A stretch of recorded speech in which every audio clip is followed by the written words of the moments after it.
This is Ray Grant. I'm covering the topics in the Crackpot Files article more or less in the order in which they appear in the article. So the next subject Mike Butterfield wants to talk about is the Timex watch. One element of Grant's theory comes straight from Penn's own take on the case. The notion that the watch found near the body of murder victim Sherry Jo Bates in Riverside was stopped at 12:22. While the now infamous photograph of the watch, taken in police custody, actually depicts the watch time as 12:24. Let me pause for just a moment here to point out that the now infamous photograph actually depicts the watch time as 12:23. I will concede that several sources independent of Butterfield or myself say the watch face in the picture reads 12:24, but it doesn't. The minute hand is about 60% of the way between the 4 and the 5 on the watch dial, which translates to 12:23. Another photograph of the watch, taken at the crime scene, shows the time to be approximately 9:07, meaning the watch never stopped running. That isn't what it means, but I'll get back to that in a moment. Grant wrote, "I've been looking at the Bates murder for 20 plus years, and I'd never seen that particular photograph, the watch at 9:07, until recently. It's reasonable to assume the police at some point released the group of crime scene shots to the news media. Why would the second watch shot, the one with the time at 12:22, be included with that group when that shot was taken indoors? If all the other pictures from the crime scene were taken at the crime scene, why include a picture of the watch that wasn't taken there and exclude the one that was?" Grant's questions may seem logical. They seem logical because they are logical. Yet common sense once again offers a far more likely explanation. Police photographed the watch as evidence, and, in order to do so, they wanted the best picture possible for several reasons. One, they needed a clear and complete shot of the entire watch, laid out for the camera, something they could not do until they removed the watch from the crime scene. Two, they photographed the watch in clear light under controlled conditions in the hope that someone might be able to identify the watch at a later date.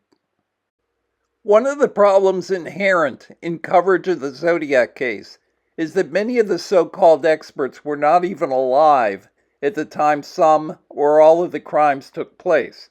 Mike Butterfield was born in the spring of 1969, which means he has no first-hand knowledge of what things were like in 1966.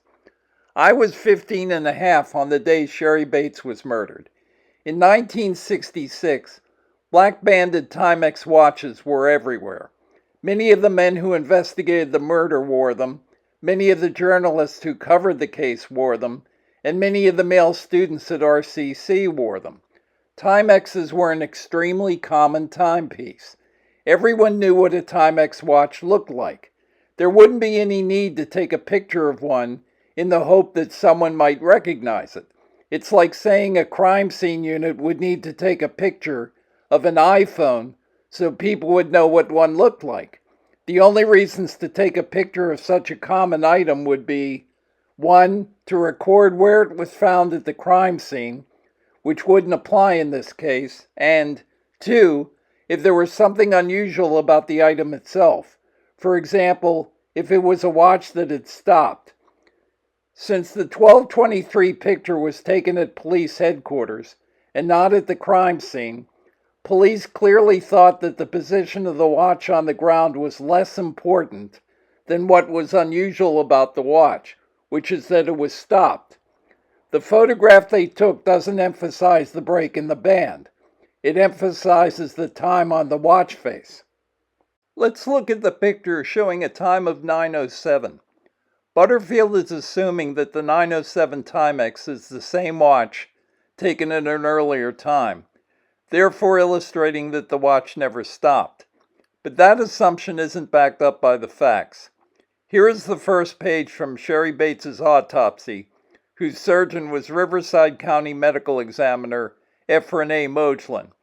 As you can see, Mojlan was initially called at his home at 7:15 a.m. and told to prepare for an examination at a crime scene. At 8:30 a.m., Mojlan was called again, this time at his office, and told to proceed to the crime scene at the RCC campus.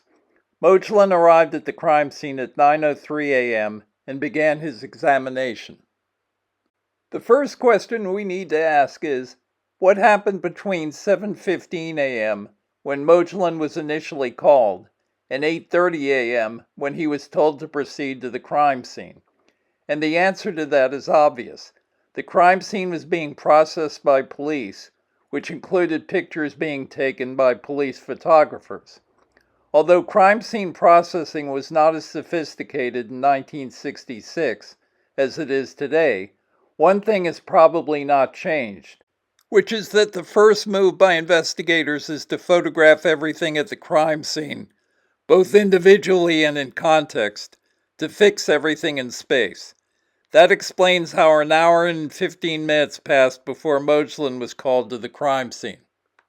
So, to reiterate, Mojlan was given a heads up at 7:15 a.m., then called to the crime scene at 8:30 a.m., and arrived at the crime scene at 9:03 a.m., which is when he began his examination of Sherry Bates's body. This raises what may seem like an obvious question. If the police were taking pictures between 7:15 a.m. and 8:30 a.m., and if Mojlan began examining the body at 9:03 a.m., and the watch was only 10 feet from the body, why does the Timex watch face say 9:07? Why would police have had to take a picture of the watch after Mojlan had arrived on the scene? And if they did still have to take a picture of the watch, why would they have called Mojlan to the scene? The second problem with the 9:07 watch is that its supposed picture. The photo of police photographers pointing to the watch shows its face flat on the ground and its bands pointing up. If there was nothing unusual about the watch, if for example it wasn't stopped, why would they pose it so that its face was featured in the picture?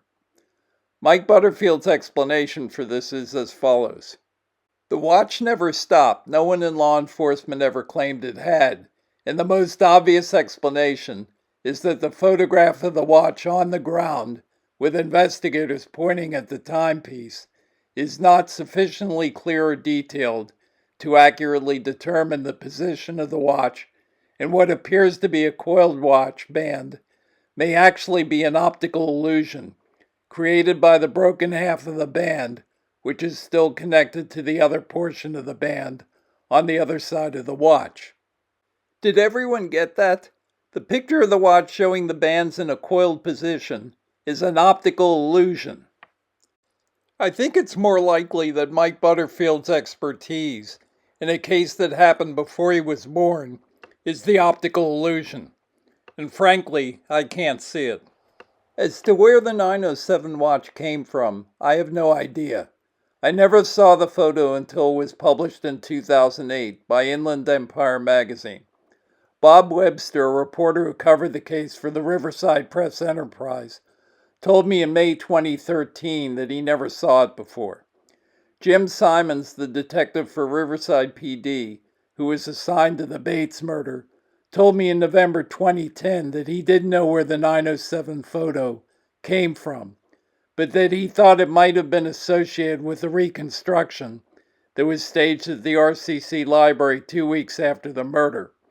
Detective Simons did tell me, in regard to the 12:23 Timex, that the time on the watch had no bearing on when the murder took place. In other words, Riverside PD believed Sherry Bates was murdered at approximately 10:30 p.m., not 12:23 a.m. This observation on the part of the detective assigned to the case would seem to confirm that the 12:23 Timex was, in fact, stopped. I will point out that since I believe Gareth Penn was one of the 4 people involved in the Zodiac project, and since he says in the book Time 17 that the watch was stopped at 12:22, I tend to think that the watch was in fact originally stopped at 12:22, but came to read 12:23 after being handled by police between the crime scene and RPD headquarters. In any case, the Timex watch found at the Bates crime scene was stopped.